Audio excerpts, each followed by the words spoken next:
I want to take you back in time, specifically to 1993. Kim Campbell was the Prime Minister of Canada. It'll be another 4 generations before women are 50% in Parliament. Bill Clinton was the President of the United States. Defend the Constitution of the United States. And Jurassic Park was the #1 movie at the theaters. Clever girl. And not to be forgotten, the Headstones' first studio CD, Picture of Health, an album that still stands the test of time.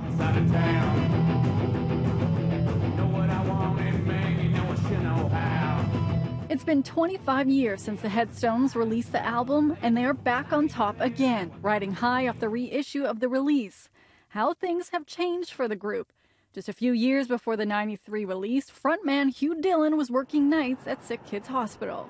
You know, I worked nights there for a long time. I wrote a lot of those lyrics, and that was what allowed me to pay for rehearsal space and everything else. I remember me and Mark would print up shirts and tickets, and we'd get all my friends that I worked with at Sick Kids to go, and they're like, we don't care. But I'd go, you gotta go, because I'd have to pack Lee's Palace. So you get a certain amount of tickets that you have to bring a certain amount of people if you want to play the next night. They are currently on tour playing sold-out shows across the country to fans who are in for a music rarity. They're playing the album in its entirety, something they've earned after 2 decades in the business.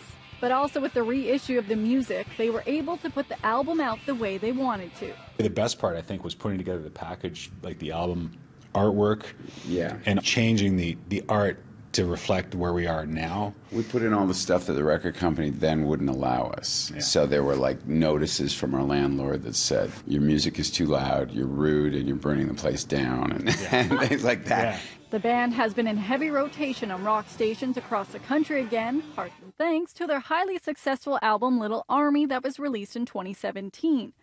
But don't expect them to slow down anytime soon. Are you possibly maybe working on new material too, or? We are. Yeah. We're going to Kingston to the Tragically Hip's Bathhouse studio. Our record company, Cadence, is behind us for another record. So it's just been a perfect storm these last few years. We've got great fans. That's really that's what it comes down to. Hugh says they are going to the Hip studio in early January to work on new material. As for their anniversary tour, it will be making a stop in Toronto on December 22nd.